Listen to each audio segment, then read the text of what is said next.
Selamat sore pemirsa, Berita Nusantara kembali menyapa Anda pada hari ini. Sejumlah berita aktual akan kami sajikan untuk Anda. Bersama saya Syenda Kristi, inilah Berita Nusantara selengkapnya.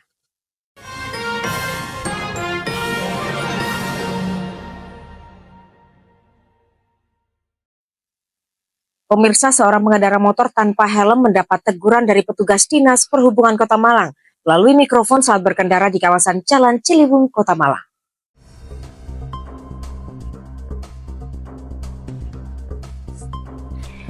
Seorang pengendara motor tanpa helm mendapat teguran dari petugas Dinas Perhubungan melalui mikrofon saat berkendara di kawasan Jalan Ciliwung, Kota Malang. Teguran tersebut diberikan karena pengendara motor tersebut tidak mematuhi peraturan lalu lintas dengan tidak menggunakan helm saat berkendara. Ya, berani melanggar harus berani bertanggung jawab. Aku akan lagi keras, ayo turun mas. Kalau masnya nggak turun, apa nggak ada kami hijaukan ya. Nanti masnya dimarahin sama pengendara yang lain dong. Ayo turun mas, daripada membahayakan. Melalui akun media sosial di Submalang membagikan momen teguran tersebut dan mengingatkan masyarakat untuk selalu mematuhi peraturan lalu lintas saat berkendara.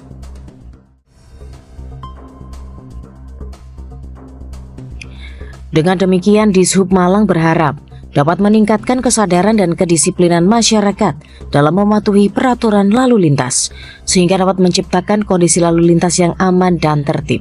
Demikian laporan Novi Java TV melaporkan.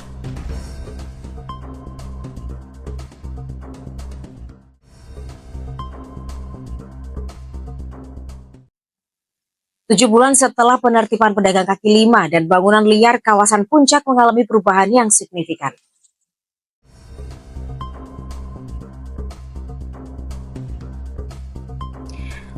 Tujuh bulan setelah penertiban pedagang kaki lima dan bangunan liar, kawasan Puncak mengalami perubahan yang signifikan. Sepanjang jalan raya Puncak ini tampak lebih hijau dan tertata. Penertiban ini dilakukan dalam dua tahap utama. Pada tahap pertama yang dimulai pada 24 Juni sebanyak 330 bangunan liar ditertibkan. Kemudian tahap 2 berlangsung pada 26 Agustus 2024 dengan target 196 bangunan ilegal yang berdiri di sepanjang jalur Puncak. Proses ini melibatkan lebih dari 1.000 personel gabungan dari Satpol PP, TNI, dan Polri, serta alat berat untuk merobohkan bangunan yang melanggar aturan tata ruang. Perubahan kondisi di Puncak setelah penertiban ini terasa cukup signifikan. Pemandangan yang sebelumnya tertutup oleh bangunan liar kini kembali terbuka, memperlihatkan keindahan alam yang selama ini terhalang.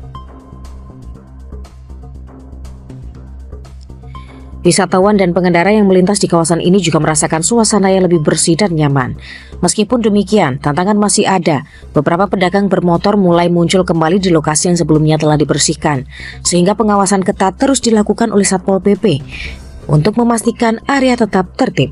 Demikian laporan Ilyas Java TV melaporkan. Direktorat Reserse Kriminal Umum Polda Jawa Timur berhasil mengungkapkan kasus penyelundupan berbagai jenis senjata api.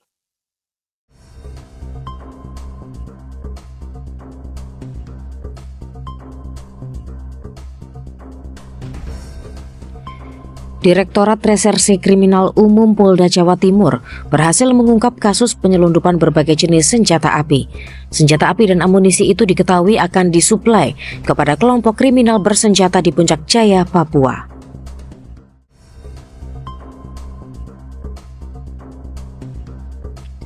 Kapolda Jatim Komjen Pol Imam Sugianto mengatakan, keberhasilan ini merupakan hasil pengembangan dari penangkapan yang dilakukan oleh Polda Papua.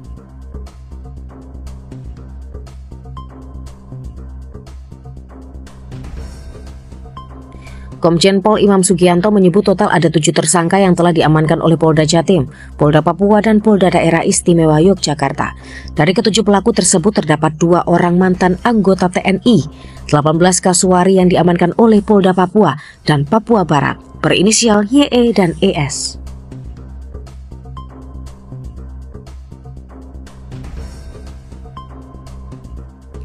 Hasil dari penggeledahan dan penyitaan yang dilakukan oleh polisi, diamankan beberapa mesin bubut yang diangkut oleh truk derek mobil pickup.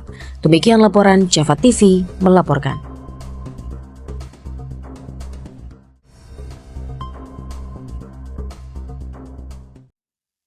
Masih di berita Nusantara, polisi menggagalkan perdagangan 3 ton pupuk bersubsidi antar kecamatan di Kabupaten Jember, Jawa Timur. 2 orang warga ditangkap. Polisi menggagalkan perdagangan 3 ton pupuk bersubsidi antar kecamatan di Kabupaten Jember, Jawa Timur. 2 orang warga ditangkap. 2 pria ini berinisial IS, 41 tahun warga Jenggawah, yang mengemudikan truk Mitsubishi Colt T200 dan MG 46 tahun warga Kecamatan Sumbersari yang juga pemilik kios resmi pengecer untuk wilayah Kelurahan Wirolegi dan Karangrejo, Sumbersari.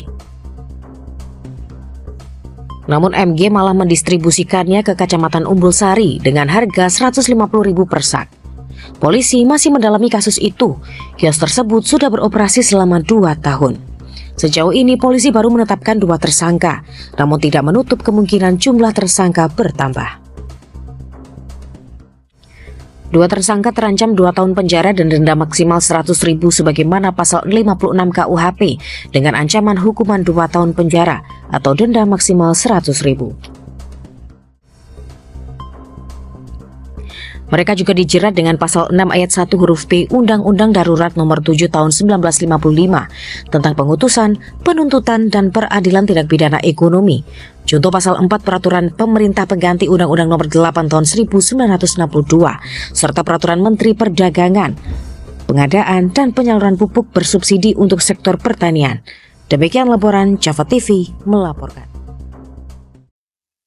Berdasarkan data KAI Daop 8 Surabaya pada Selasa 11 Maret, pukul 12 siang mencatat sebanyak 7.516 tiket yang telah melakukan pemesanan tiket untuk keberangkatan di stasiun Mojokerto.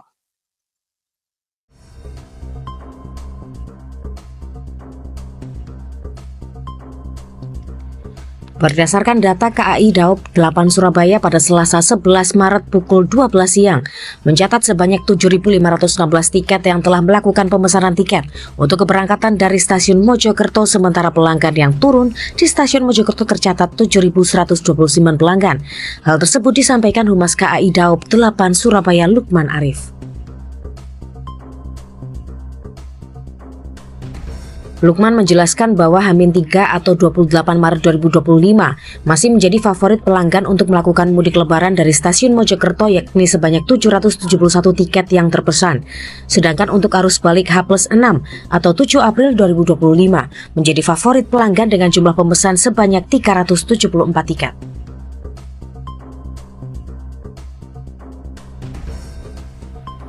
KAI Daop 8 Surabaya juga menghimbau ketika akan melakukan pemesanan tiket KA jarak jauh untuk masa angkutan lebaran agar memperhatikan kembali data identitas diri, jadwal perjalanan KA yang dipilih, dan juga relasi KA.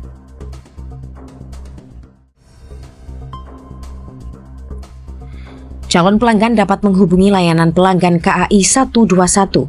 Demikian laporan Java TV melaporkan.